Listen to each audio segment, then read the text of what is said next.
ایک مسلمان کے دوسرے مسلمان پر 6 حقوق ہیں۔ ان میں پہلا حق ہے جب ملاقات ہو تو سلام کرو، سلام کے آداب سکھائے۔ رسول اللہ صلی اللہ علیہ وسلم نے ارشاد فرمایا، یا ایھا الناس افشوا السلام واطعموا الطعام وصلوا الارحام وصلوا باللیل والناس نیام۔ اے لوگو، سلام عام کرو، سلم علی من عرفت ومن لم تعرف۔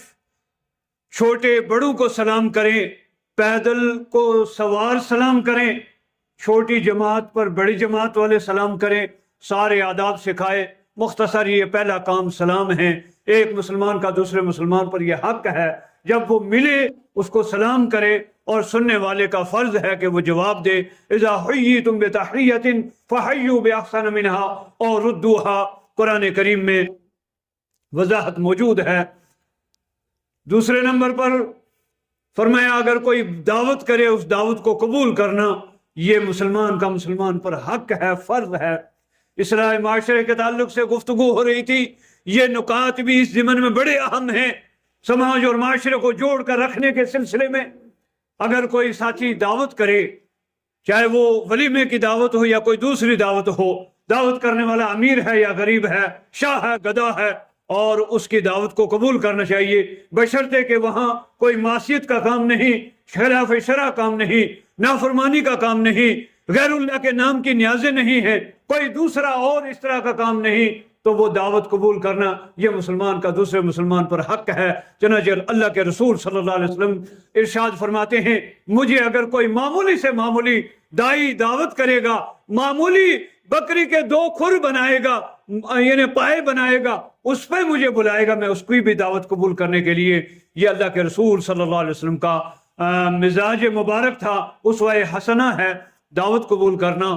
تیسری بات اتباع الجنائز ہے، جنازے کے پیچھے چلنا، جو میرا آج کا عنوان یا موضوع ہے۔ اور جنازے پر جانا، جنازے کی اتباع کرنا، جنازے کے ساتھ چلنا، یہ اہم ترین ایک مسلمان کا دوسرے مسلمان پر حق ہے۔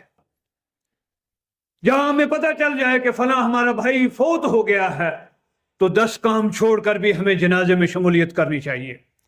اس سلسلے میں ہمارے سماج اور معاشرے میں بڑی جگہ کوتاہیاں ہیں، ان کوتاہیوں کو دور کرنا ہے۔ ہمیں دنیا سے جانا ہے، یہ دنیا چھوڑنی ہے، ہمیشہ یہاں کسی نے نہیں رہنا ہے، ہر ایک نے جانا ہے۔ لہذا جب کوئی فوت ہو جائے اتباع الجنائز ہے۔ اسی طرح ایک اہم ترین حکم ہے، بلکہ اس سے پہلے یہ حکم ہے کہ عیادت المریض، اگر کوئی بندہ مومن آپ کا مسلمان بھائی بیمار ہو جائے اس کی عیادت کے لیے جاؤ۔ عیادت کے بھی اصول بیان کیے ہیں، اس کی فضیلت بھی بیان فرمائی ہے۔ 70,000 فرشتے، فرمایا اگر صبح کے ٹائم آپ عیادت کے لیے چلے گئے، 70,000 فرشتے دن بھر دعا کرتے ہیں، اللہ اس آدمی کے حال پر رحم کر، اس کی مغفرت فرما۔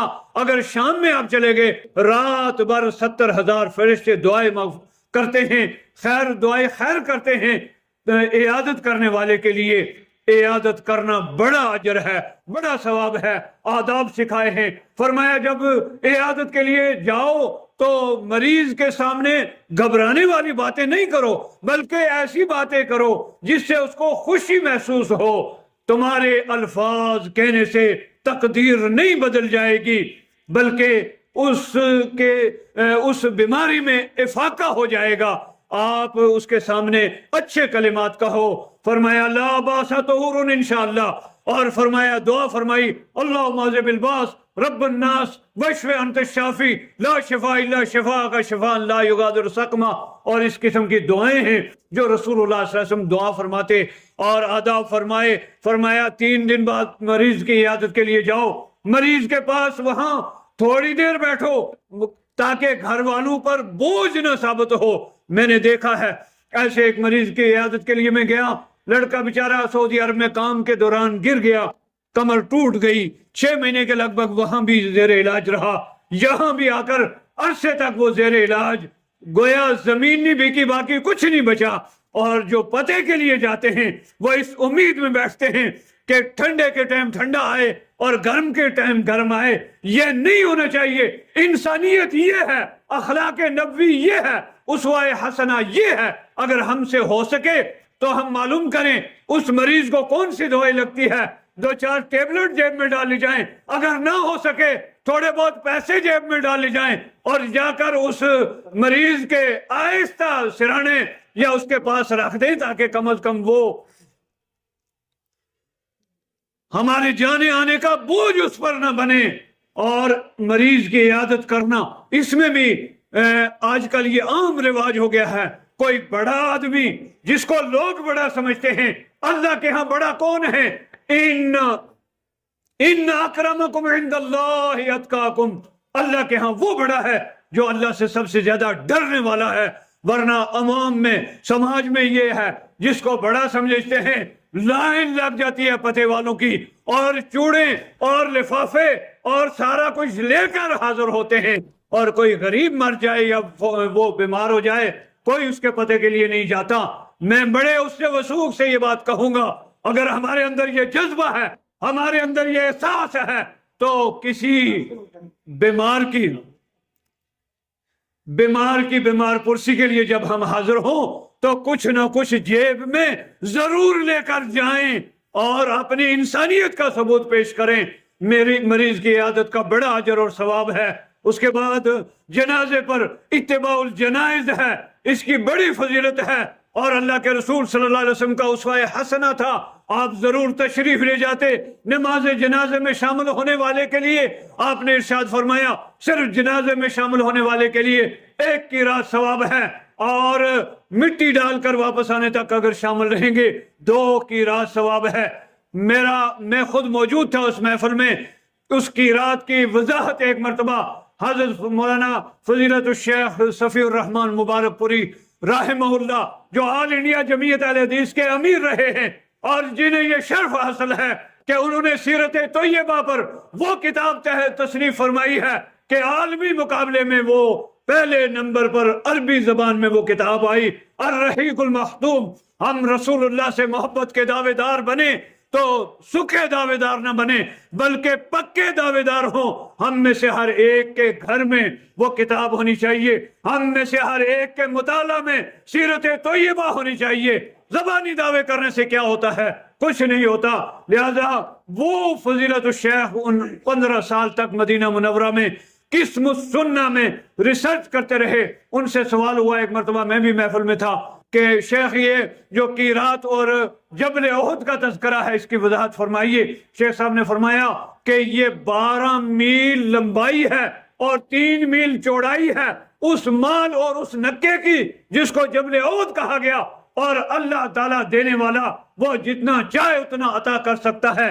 اتباع الجنائز ہے، جنازے پر جانا ہے، جنازے کے سلسلے میں بھی آداب ہیں، ان آداب کو پڑھنا، سیکھنا، سمجھنا، سننا ہم سب کے لیے ضروری ہے۔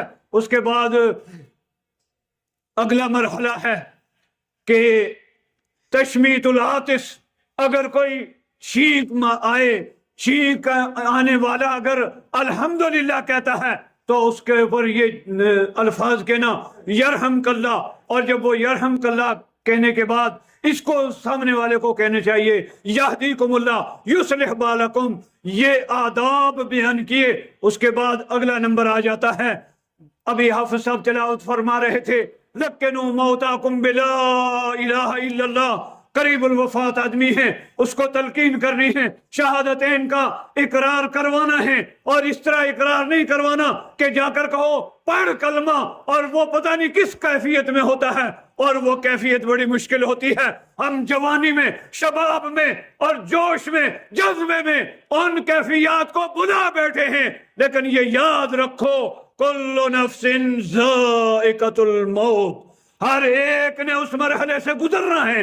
نہایت مشکل حالات ہوتے ہیں، اس وقت یہ نہیں کہنا کہ پڑھ کلمہ، بلکہ اس کے سامنے بہتر یہ ہے کہ اس کے سامنے ذکر کیا جائے، بلند آواز سے شہادتین کا اقرار کیا جائے، تاکہ اس کو یاد دہانی ہو جائے اور وہ بھی کلمہ پڑھ لے۔ لکنوا موتاکم لا الہ الا اللہ۔ اللہ کے رسول صلی اللہ علیہ وسلم نے اس کے بعد ارشاد فرمایا، جب روح قبض ہو جاتی ہے یہ نظریں روح کے پیچھے پیچھے اوپر لگتی ہیں، اس کی آنکھیں بند کرنے اور اس کے میت کو سیدھا کرنا، پھر اس کے بعد غسل کے آداب ہیں، کفن کے آداب ہیں، یہ ساری تعلیمات ارشاد فرمائی۔ حضرت ام عطیہ رضی اللہ تعالیٰ عنہ بیان فرماتی ہیں اللہ کے رسول صلی اللہ علیہ وسلم کی ایک بیٹی کا انتقال ہو گیا، ہم اس کو غسل دے رہی تھی، آپ صلی اللہ علیہ وسلم تشریف لائے، آپ نے فرمایا اغسلنہا ثلاثا او خمسا او اکثر من ذالک ان رأیتن بماء وسدر، فرمایا اس کو غسل دو۔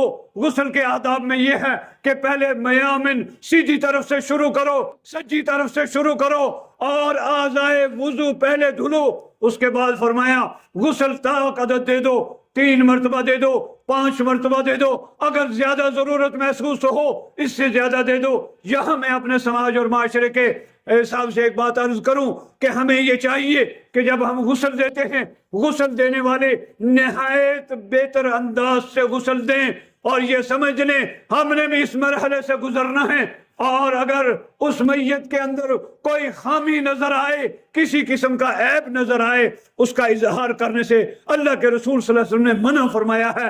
غسل دینے کے بعد، غسل دینے کے دوران 3 دفعہ اس پر پانی ڈال لینا چاہیے تاکہ یہ جو 3 دفعہ کا عدد ہے یہ پورا ہو جائے۔ ہمارے ہاں ایک عام رواج ہے، مثلا رات کو وفات ہو گئی، اسی وقت غسل دے دیا، پھر جب جنازہ اٹھا کر لے جاتے ہیں اس وقت دوبارہ غسل دینے کی رواج ہے۔ یہ رواج کم کرنا چاہیے۔ بعض جگہ سردی کا موسم ہوتا ہے، پردے کا اہتمام نہیں ہوتا، بہت ساری الجھنیں ہیں، لہذا ایک ہی وقت میں جو غسل دیا جائے وہ سلیقے سے دیا جائے، بہترین انداز سے دیا جائے۔ آپ صلی اللہ علیہ وسلم نے ارشاد فرمایا کہ بیری کے پتے اس میں ملا لو، بیری کے پتے نہیں ہیں، آج کل صابن آتے ہیں، صابن سے غسل دے دو اور بہتر انداز سے غسل دے دو۔ نیم گرم پانی ہونا چاہیے، نہ زیادہ ٹھنڈا ہونا چاہیے، نہ زیادہ گرم ہو، اس انداز سے اس کو غسل دے دو۔ غسل دینے کے بعد پھر اس کو کفنانے کا نمبر آ جاتا ہے۔ کفن رسول اللہ صلی اللہ علیہ وسلم فی ثلاث اثواب بیض سہولیت یمانیت، 3 چادروں میں اللہ کے رسول صلی اللہ علیہ وسلم کو کفن دیا گیا ہے۔ کفن 3 کپڑے مرد کے لیے ہیں اور فرمایا سفید کپڑا بہتر کپڑا ہے۔ اللہ کے رسول صلی اللہ علیہ وسلم نے ارشاد فرمایا تمہارے لباس میں سب سے اچھا لباس سفید لباس ہے، اور فرمایا اس میں اپنے میتوں کو کفن دیا کرو۔ لیکن اگر خدا نخواستہ کوئی مرحلہ ایسا بھی آ جائے کہ جہاں کفن دستیاب نہ ہو، جو دستیاب ہو وہی دیا جا سکتا ہے۔ ہمارے سامنے مثال ہے حضرت سیدنا مصعب بن عمیر رضی اللہ تعالیٰ عنہ، ایک جلیل القدر صحابی رسول ہیں۔ جب میں اس مرحلے پر پہنچتا ہوں، خوش نصیب ہیں وہ لوگ جنہوں نے اپنے پیاروں کو اپنے ہاتھوں سے کفنایا ہے، دفنایا ہے۔ کچھ جانے والے ایسے بھی چلے گئے جن کے بارے میں نہیں علم، زخمی ہونے کے بعد کتنا عرصہ وہ تڑپتے رہے، کس نے کفن ڈالا، کس نے نہیں ڈالا، کون سا کفن ڈالا، کیسے تدفین ہوئی۔ اللہم اغفر لہم وارحمہم وارفع درجتہم۔ کفنانا ہے 3 کپڑے، فرمایا لا تغالوا فی الکفن فإنہ یسلب سریعا۔ اللہ کے رسول صلی اللہ علیہ وسلم نے ارشاد فرمایا کفن میں غلو نہ کرو، کفن جلدی اتار لیا جائے گا۔ بہت سارے افراد کو میں نے دیکھا وہ امامہ باندھتے ہیں، تولیہ باندھتے ہیں، سر پر پگڑی باندھتے ہیں۔ یہ رواج ہے، یہ سنت کے خلاف ہے۔ امام کائنات ہیں، فخر موجودات ہیں، سید ولد آدم ہیں، سید الاولین والآخرین ہیں، جناب محمد رسول اللہ صلی اللہ علیہ وسلم کے لیے میں یہ مانتا ہوں، میرا یہ نظریہ ہے اور علی وجہ البصیرہ ہے کہ اگر آپ اجازت دے دیتے صحابہ کرام شاید اس کے لیے بھی تیار ہو جاتے کہ ہمارے بدن کی کھال اتار لی جائے اور وہ امام الانبیاء کے قبر مبارک میں بچھا دی جائے، اور وہ یہ چاہتے کہ ان کے گھر میں جو کچھ ہے وہ سونا چاندی جو بھی ہے وہ سارا کا سارا وہاں لا کر نچھاور کر دیتے۔ لیکن رسول اللہ کے لیے کوئی صندوق نہیں بنایا گیا۔ آج کل صندوق کا رواج عام ہو گیا، موٹے موٹے لوگوں کو یہ پلائی کا صندوق کتنے دن قبر میں کتنے دن کام آ جائے گا، وہ لکڑی کتنے جلدی ختم ہو جاتی ہے۔